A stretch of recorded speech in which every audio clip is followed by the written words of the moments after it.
Bem-aventurada aquela que acreditou. 15 temas de Mariologia.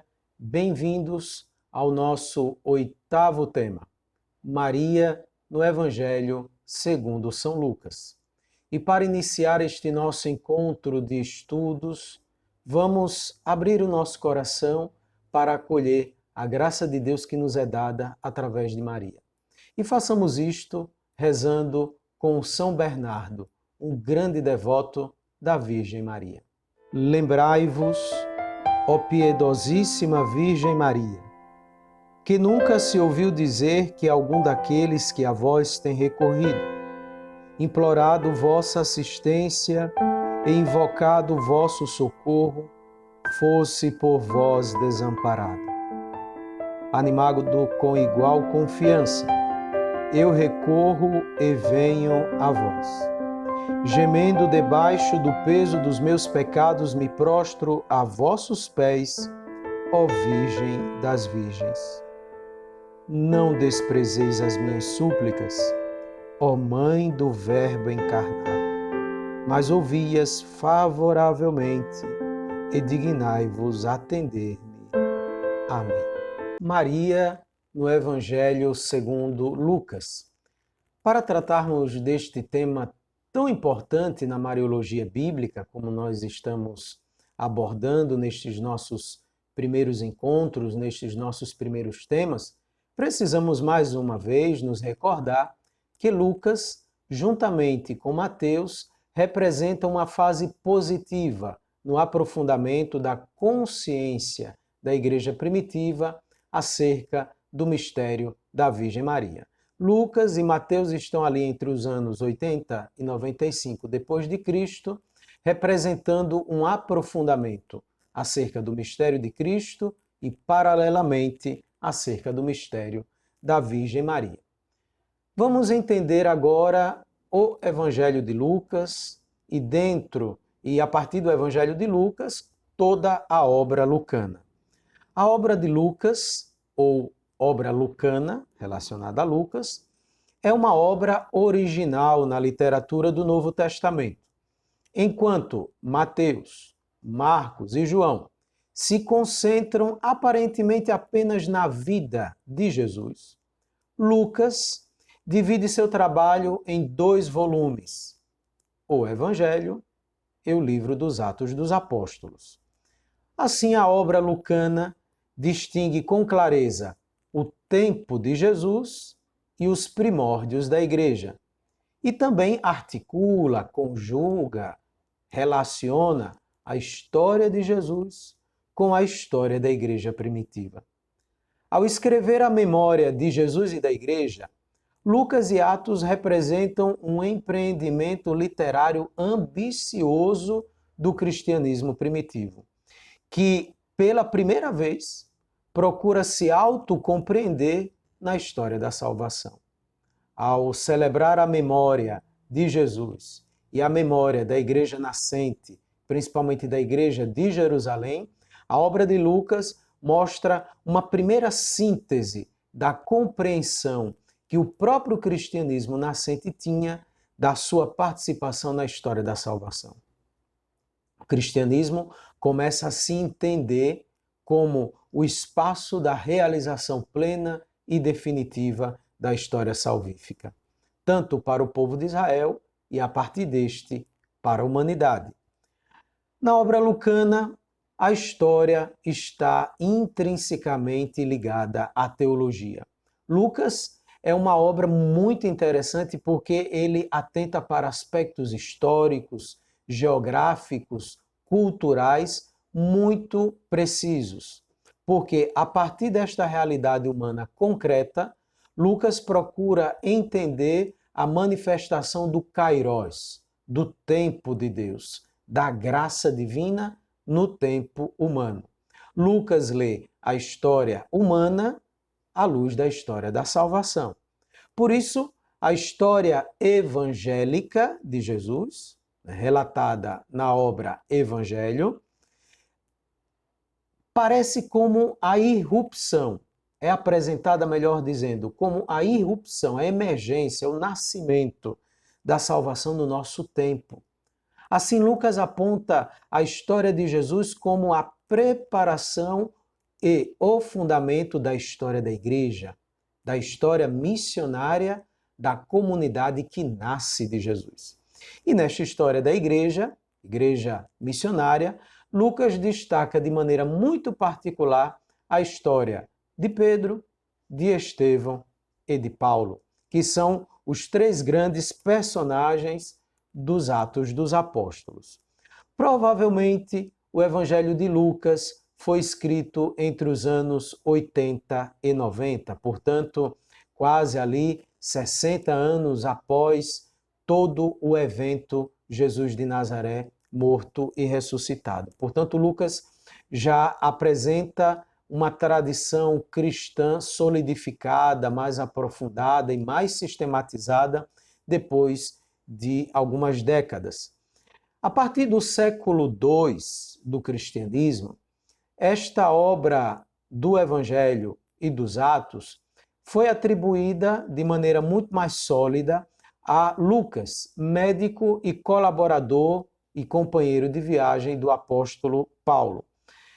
O estudo de Atos e também do Evangelho nos mostra que Lucas era uma pessoa muito bem instruída, que falava o grego, que era um escritor habilidoso, que conhecia bem as escrituras judaicas traduzidas em grego e que não foi testemunha ocular do ministério de Jesus. Lucas não conheceu Jesus. Lucas não foi companheiro de Jesus, nem muito menos dos discípulos de Jesus. Ele esteve muito mais próximo de Paulo, por isso que a tradição lucana resgata muito uma raiz paulina do cristianismo. Lucas se serviu muito bem de Marcos. No entanto, ele preserva também uma coletânea de palavras de Jesus, de discursos, ou mais tecnicamente falando, de ditos de Jesus. Podemos dizer assim que sobre a mesa de Lucas, ao escrever o seu evangelho, ele teve a contribuição de Marcos, que serviu de base também para Mateus, mas chegou também a Lucas um outro tipo de coleção, podemos até dizer de texto, né? Uma coleção com diversos ditos de Jesus, né? Uma coleção sobre os ensinamentos de Jesus, que Lucas procurou costurar juntamente com o que ele tinha do Evangelho de Marcos e, claro, com outras tradições que lhe foram acessíveis, né? Nós devemos entender e lembrar mais uma vez que o evangelista ele é quase como um grande alfaiate, né? Ele é um artesão. O evangelista tem nas suas mãos diversas tradições que são como retalhos coloridos. O evangelista é aquele que costura uma colcha de retalhos e aquele fio condutor é justamente a sua inteligência, a sua perspectiva, a teologia da sua comunidade, o objetivo da sua catequese. Por isso, os quatro evangelistas são quatro formas de contar a mesma história. São quatro testemunhos do mesmo evento. Então, Lucas teve nas mãos Marcos, uma coletânea sobre os ditos de Jesus, que já estava muito disseminada naquela época, e que, de certa forma, também serviu para Mateus, e não tanto como em Lucas. Cada um foi pegando esta coletânea da maneira como achava melhor, e também outras tradições. Estas eram orais ou também algumas escritas. A linguagem de Lucas é a de um grego bem refinado. O escritor ele soube trabalhar bem todas as características próprias da língua grega. Vemos que o Evangelho ele não tem muitas referências ao ambiente cultural e religioso palestino e tem pouquíssimas citações do Antigo Testamento. Lucas é um evangelho que nasceu no contexto das igrejas da Grécia ou talvez da Síria. Portanto, o contexto do evangelho de Lucas era de uma comunidade formada, na sua grande maioria, de pagãos que se converteram ao cristianismo. Então vamos agora falar sobre Maria no Evangelho de Lucas. Com Mateus, Lucas representa uma fase do cristianismo do século I que realiza um aprofundamento pascal da experiência feita com Jesus de Nazaré. Ou seja, à luz da ressurreição, as primeiras comunidades cristãs fazem um movimento retrospectivo e releem a vida, os milagres, as palavras e a pessoa do Nazareno. A partir do domingo de Páscoa, a comunidade cristã faz uma volta ao passado do Nazareno, do ressuscitado, e entende que o ressuscitado é o crucificado, e o crucificado ressuscitado é o pregador do reino, é o que ensinou o Pai Nosso, é o que curou os enfermos, é o que evangelizou os pobres, e assim por diante. O Novo Testamento ele representa um movimento de trás para frente, a partir da Páscoa, a partir da ressurreição, com a luz e o esplendor pascal, a comunidade relê a vida de Jesus. E como o próprio Jesus prometeu, o Espírito da Verdade conduziria a comunidade à verdade plena. Ouvíamos isto nos últimos dias, estes últimos dias da liturgia, né? Do tempo pascal. Jesus promete o Espírito Santo para que ele possa conduzir a comunidade à plena verdade, principalmente na compreensão daquilo que ele ensinou. É o que acontece com o Novo Testamento. Com o passar dos anos, com o passar das décadas, o cristianismo vai aprofundando, vai melhorando a sua compreensão acerca do mistério de Jesus.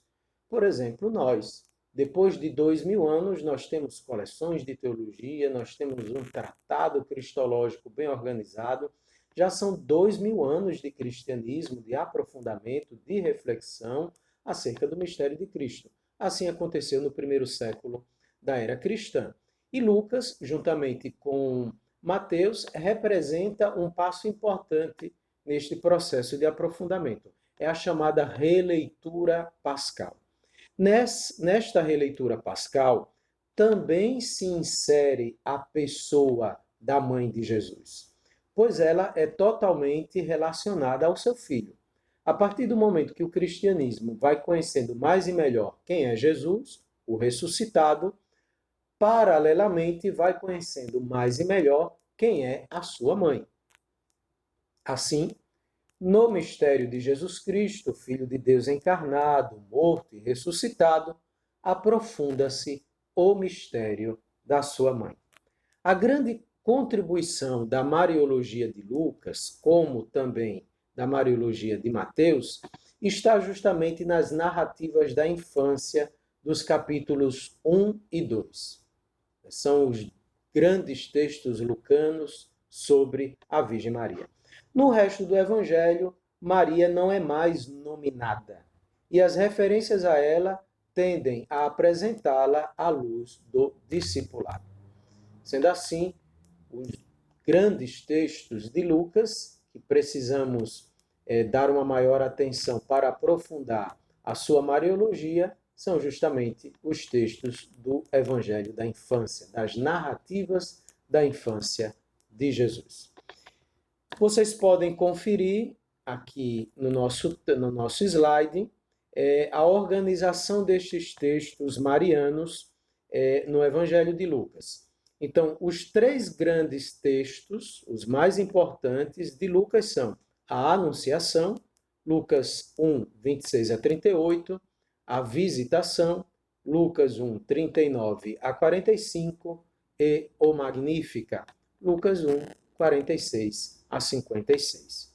Em Lucas, e aqui também eu acrescento os Atos dos Apóstolos, nós temos outros 10 textos mariológicos menores. Lucas 2, de 1 a 7, o nascimento de Jesus, 2, de 8 a 20, a visita dos pastores, 2, de 22 a 35, a apresentação no templo, 2, de 41 a 50, a visita a Jerusalém quando Jesus tinha 12 anos, 2, 51 a 52, a referência à vida oculta de Jesus em Nazaré, sob a tutela de Maria e José, 3, de 23 a 38, Jesus considerado filho de José, inclusive sobre este tema tratamos na aula passada, aliás, na aula que estudávamos o Evangelho segundo São Marcos, Também 4:16 a 30 faz uma referência a Jesus como filho de José. 8:19 a 21 é o texto paralelo de Marcos e também paralelo de Mateus, de Maria e os irmãos de Jesus. Lucas 11:27 a 28, a bem-aventurança, né, daquela que gerou, e Jesus diz, mais bem-aventurado é quem ouve a palavra e põe em prática. E aqui acrescentaríamos, dentro da obra lucana, Atos dos Apóstolos 1:14, Maria presente na primeira comunidade cristã, a comunidade de Jerusalém, reunida em oração, esperando o dom do Espírito Santo. Vamos agora fazer um pequeno estudo de 4 textos lucanos nos quais aparece a Virgem Maria. Lucas 1:26 a 38, a Anunciação. Lucas 1:39 a 45, a Visitação. Lucas 1:46 a 56, o Magnífica. E Atos dos Apóstolos 1:12 a 14, o texto de Pentecostes. Iremos fazer uma meditação sobre estes 4 textos lucanos. Vocês podem conferir os demais textos e lê-los dentro de todas as chaves de leitura que nós já oferecemos a vocês. Anunciação.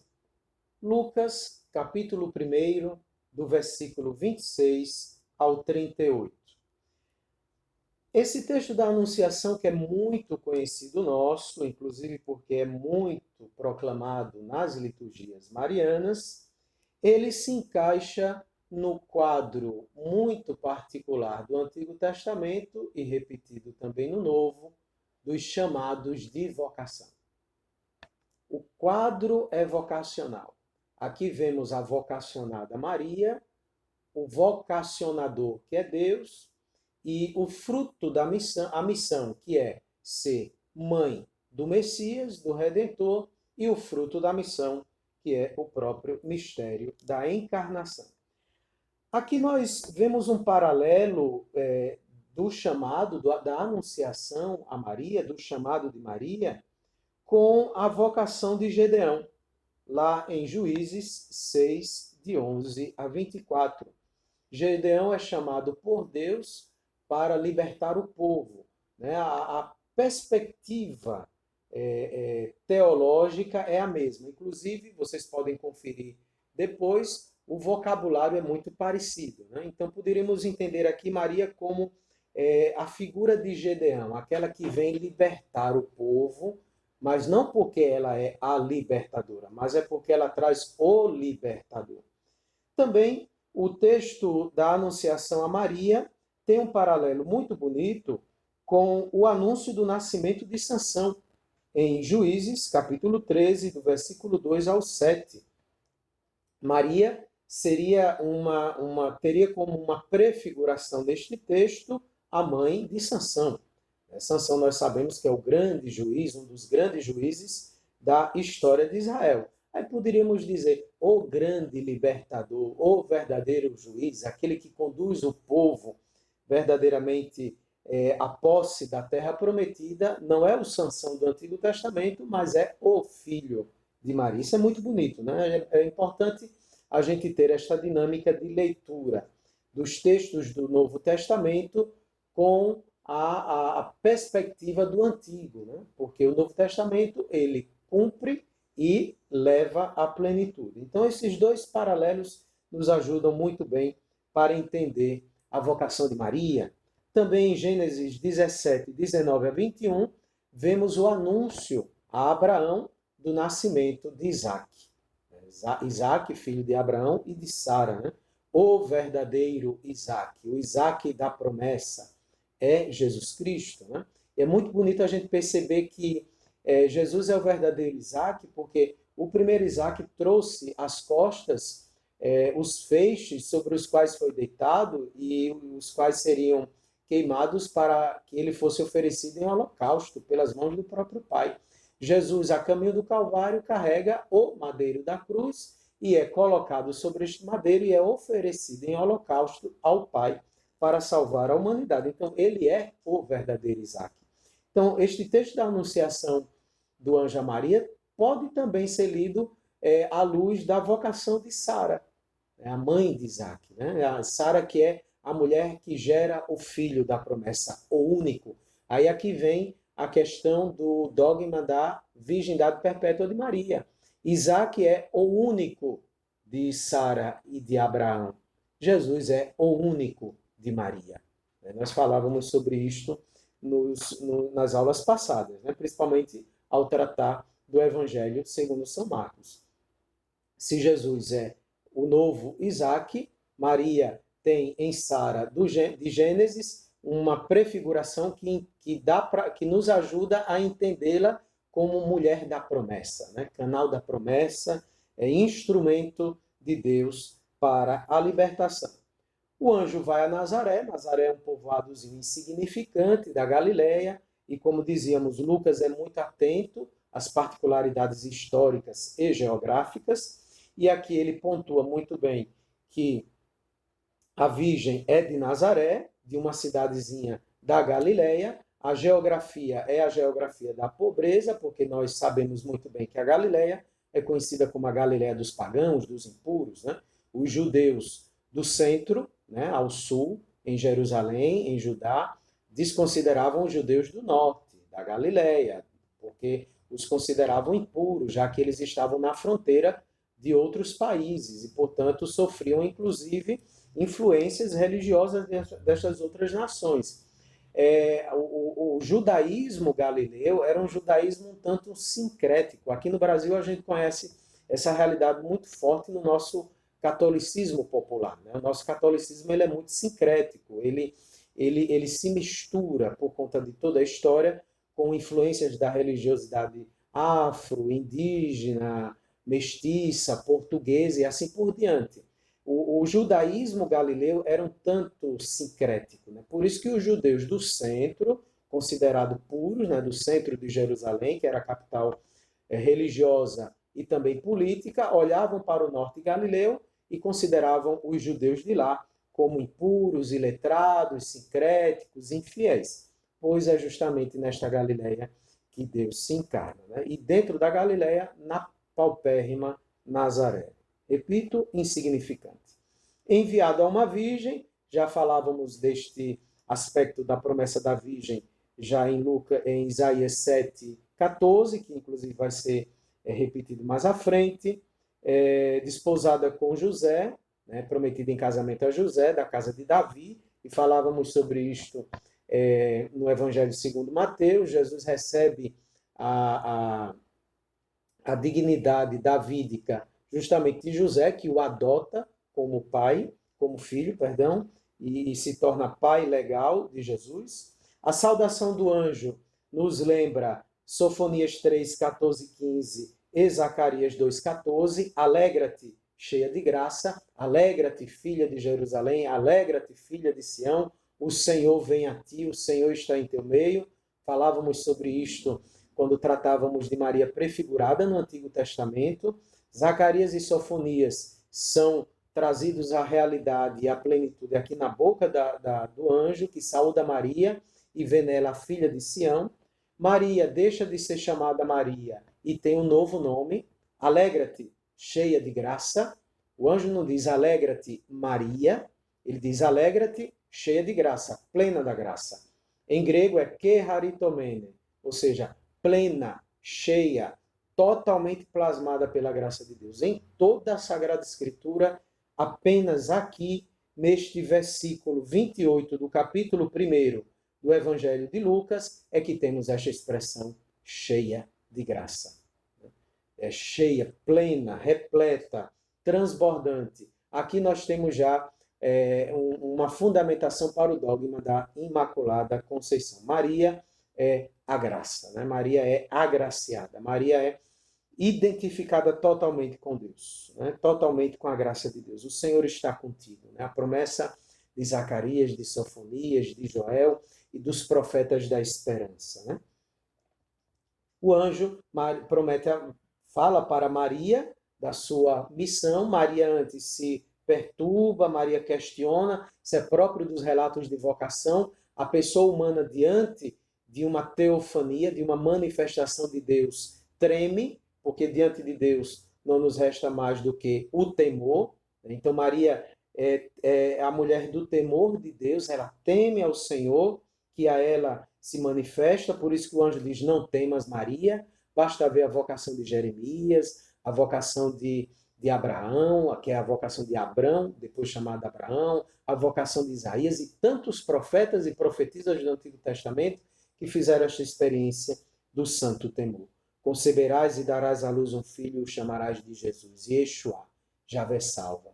Javé salva o seu povo.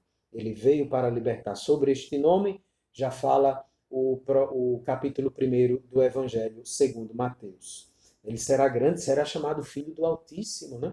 Maria já, desde o primeiro instante, sabe que será mãe do Filho do Altíssimo, do Messias, porque ele será da descendência de Davi, ele herdará o trono de Davi, ele corresponde às promessas messiânicas. Ele é a resposta às promessas messiânicas. Em Jesus, definitivamente, Deus cumpre o que havia prometido ao seu povo. Por isso, o anjo faz um elenco de identificações deste que será o filho de Maria. Lhe dará o trono do seu pai Davi, ele reinará para sempre na casa de Jacó, o seu reino não terá fim, finalmente chegará o tempo que reina o Senhor. Por isso que Jesus começará dizendo que chegou o reino de Deus com ele. É o primeiro anúncio de Jesus. O tempo se cumpriu, chegou o reino de Deus. A pergunta de Maria mostra que ela é extremamente atenta. Ela quer conhecer o desígnio salvador de Deus na sua pessoa. Ela não duvida, ela se entrega. Ela quer ser coparticipante. Ela quer colaborar ativa e conscientemente deste desígnio. Como é que isso vai acontecer? Porque vai acontecer. Já se presume que ela diz o seu sim. Ela quer mergulhar totalmente. Maria não é passiva, mas ela é extremamente ativa na obra redentora de Deus. E isso vai ser um dado muito importante para toda a doutrina mariológica nos séculos seguintes após Lucas. Depois, o texto diz que o Espírito Santo virá sobre ti, Maria, e o poder do Altíssimo te cobrirá com sua sombra. Maria é a montanha sagrada de Êxodo 24:16, coberta pela nuvem. A nuvem, na Escritura, é o sinal, é o símbolo da presença de Deus. A sombra de Deus, a nuvem de Deus cobre Maria. Também se fala desta nuvem, da sombra do Altíssimo, no Salmo 91, versículo 1. Aquele que abriga o esconderijo do Altíssimo e vive à sombra do Senhor Onipotente. Maria é aquela que vive à sombra do Altíssimo. Ela é completamente permeada e plasmada pelo Espírito Santo. Em Maria acontece o primeiro Pentecostes da nova e eterna aliança. É bom que tenhamos isto gravado para entendermos um outro texto, dois outros textos de Lucas.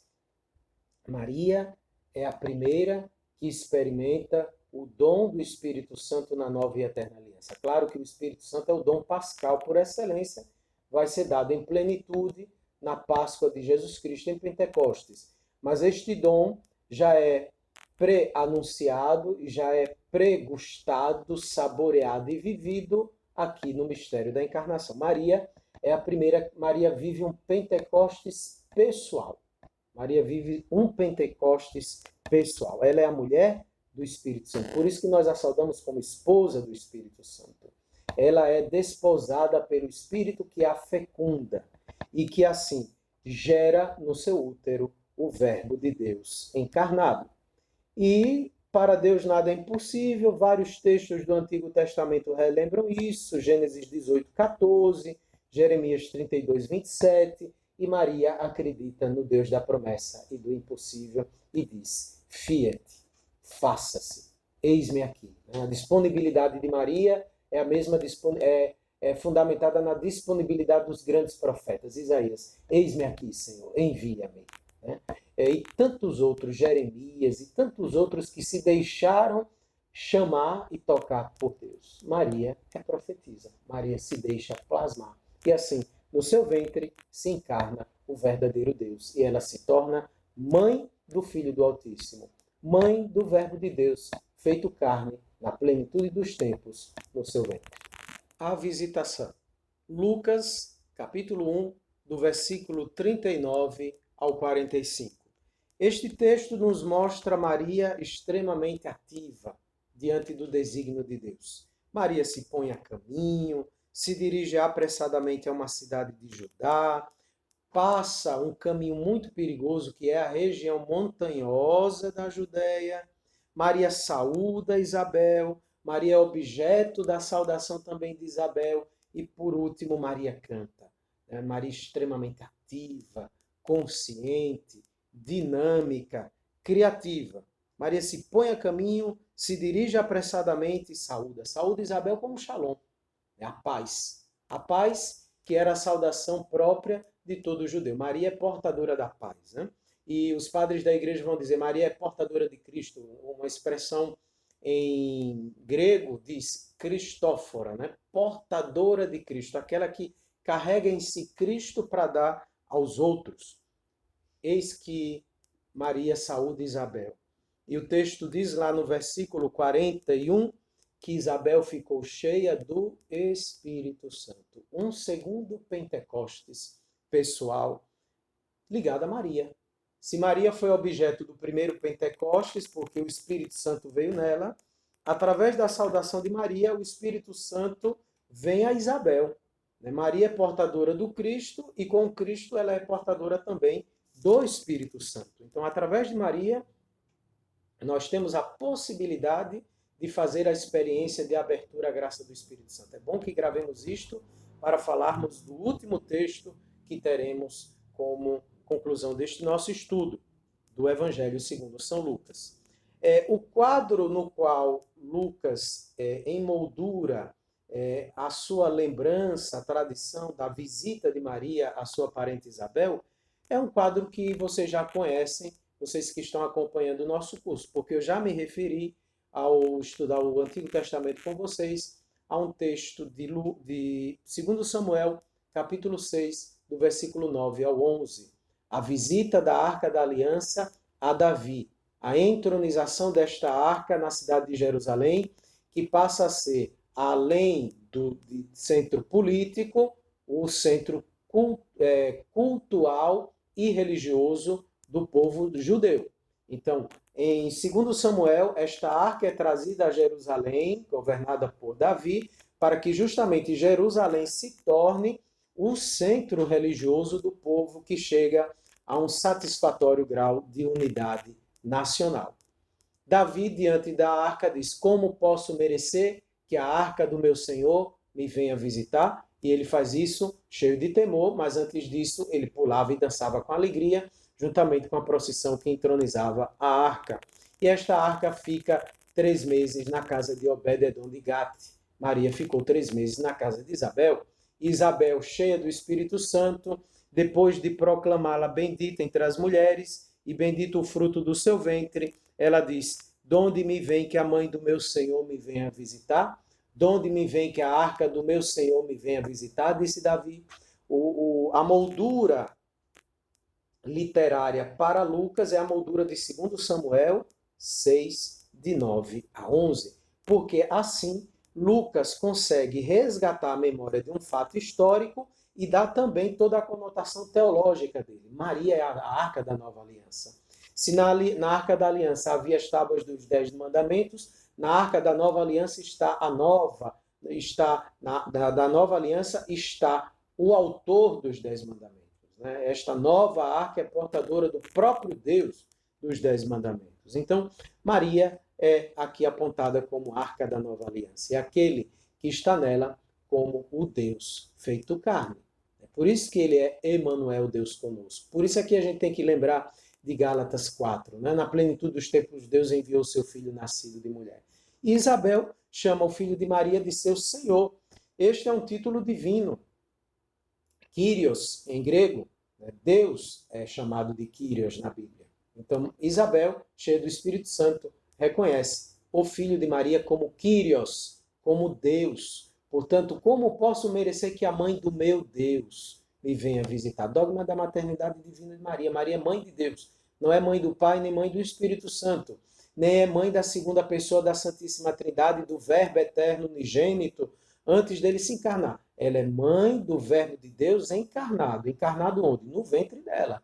Ela é mãe do Filho de Deus que se fez homem a partir dela e por meio dela. Por isso, ela é a mãe do nosso Senhor, ela é a mãe do nosso Deus, ela é a arca da nova aliança. Magnífica. Lucas capítulo 1, do versículo 46 ao 56. A base do Magnífica, ou a inspiração para Maria cantar o Magnífica, é o canto de Ana, que está em 1 Samuel, capítulo 2, do versículo 1 ao versículo 10. O canto de Ana é o canto dos pobres, dos pequenos, que se sentem agraciados pela misericórdia de Deus, que se lembra do seu povo amado. Ana canta, exulta de alegria no Senhor. Vocês podem conferir e fazer o paralelo entre Lucas 1, 46 a 56 e 1 Samuel 2, de 1 a 10. E ver como o Magnífica de Maria tem raízes bíblicas muito bonitas. E aqui Maria aparece como uma mulher autônoma e livre, cuja alma canta, engrandece, o espírito exulta.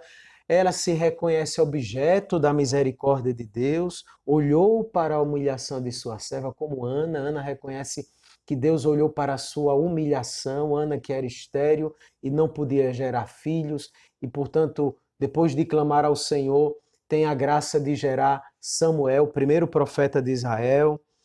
E Maria faz uma profecia: doravante todas as gerações me chamarão bem-aventurada.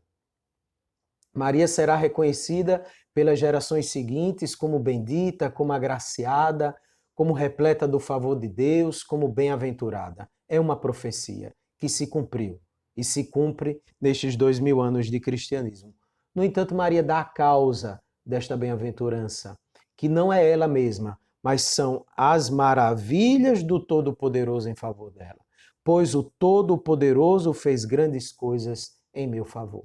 Maria será reconhecida como bendita porque Deus fez nela maravilhas. Maria será venerada e proclamada como agraciada porque Deus, o Todo-Poderoso, fez nela grandes coisas. Maria, ela volta o seu olhar, o seu coração e convida aqueles que olham para ela a fim de que possam reconhecer em Deus. Maria volta o seu olhar e daqueles que nela veneram, que a ela veneram, para Deus, para que possam reconhecer em Deus a fonte de toda graça, de toda bênção e de toda salvação. E Deus realiza coisas maravilhosas em favor justamente dos humildes, dos pequenos, derruba do trono os poderosos, eleva os humildes, sacia de bem os famintos, despede os ricos sem nada, acolhe Israel, seu servidor, fiel ao seu amor. Maria reconhece o amor misericordioso de Deus. Maria é aquele resto de Israel do qual já falavam os profetas do Antigo Testamento, aquele resto de Israel fiel, esperançoso, firme, atento ao cumprimento das promessas de Deus. É Maria. Ele fez grandes coisas em meu favor e em mim, em favor do seu povo. Este é o Magnífica de Maria, cantado na alegria da visitação. Em Pentecostes, Atos dos Apóstolos, capítulo 1, do versículo 12 ao 14. E o texto diz no versículo 14: todos estes, os apóstolos que antes foram nomeados, unânimes, perseveravam na oração, com algumas mulheres, entre as quais Maria, a mãe de Jesus, e com os irmãos de Jesus. É interessante ver que Maria faz parte da igreja nascente. Maria está na comunidade que aguarda o Espírito Santo. Maria está unida aos apóstolos. Nós precisamos ter muita sensibilidade, mas aqui não precisamos fazer muito esforço para isso, para imaginar a presença de Maria em Pentecostes, como ela era considerada, como ela era venerada, como ela era respeitada. Era a mãe do Mestre, era a mãe do ressuscitado, não era qualquer uma. Tanto é que o autor dos Atos dos Apóstolos, Lucas, se dá o trabalho de dizer que ela estava presente entre as mulheres, porque a sua presença é significativa. Por isso que nós dizíamos no início que Lucas vai representar junto com Mateus e depois João, no seu evangelho no Apocalipse, um aprofundamento da consciência sobre a importância de Maria no cristianismo e na história da salvação. Por isso o evangelista vai ter no seu evangelho tradições que foram se espalhando e foram se conservando acerca do papel significativo de Maria na história de Jesus e na história da igreja nascente. Este texto de Atos 1, 12 a 14 mostra muito bem como já desde os inícios a igreja de Jerusalém tem uma particular veneração para com a mãe do seu mestre, com a mãe do seu Senhor, com a mãe do ressuscitado. Ela está presente, Maria é orante, ela persevera em oração com a igreja, com a comunidade. Por isso, ela aparece aqui como mãe da igreja, como mãe da comunidade de Jesus. E aqui eu lembro aquilo que eu havia dito minutos atrás, quando pedia para que vocês guardassem na cabecinha, no coração, na mente, o Pentecostes de Maria, lá em Lucas capítulo 1. O Espírito Santo virá sobre ti, Maria. O Pentecostes pessoal de Maria. Um segundo Pentecostes pessoal, este acontece através de Maria, é vivido por Isabel, no relato da visitação, e aqui nós vemos um Pentecostes, uma preparação para o grande Pentecostes da igreja e da humanidade, porque aqui o Espírito Santo é derramado como dom do ressuscitado sobre a igreja e sobre a humanidade inteira.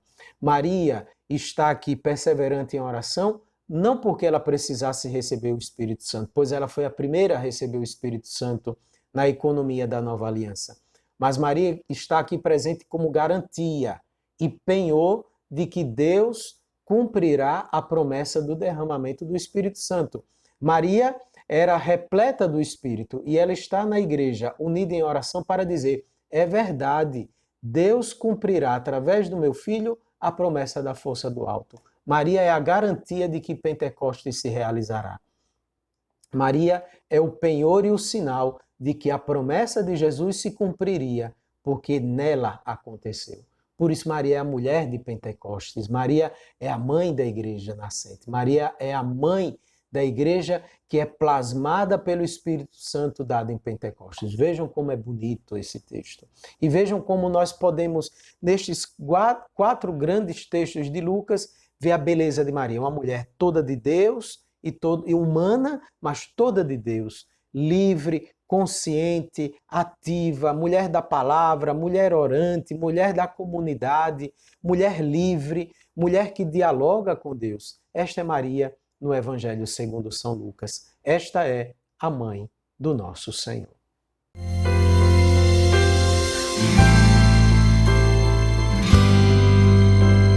Se você gostou desta aula, deixe o seu like, se inscreva na nossa página, ative o sininho aqui no canto da página e nos acompanhe. Acompanhe não só o nosso curso de Mariologia, que é muito breve, em 15 encontros, mas acompanhe a vida e também todo o serviço formativo que você terá nesta página do Seminário Sagrado Coração de Jesus.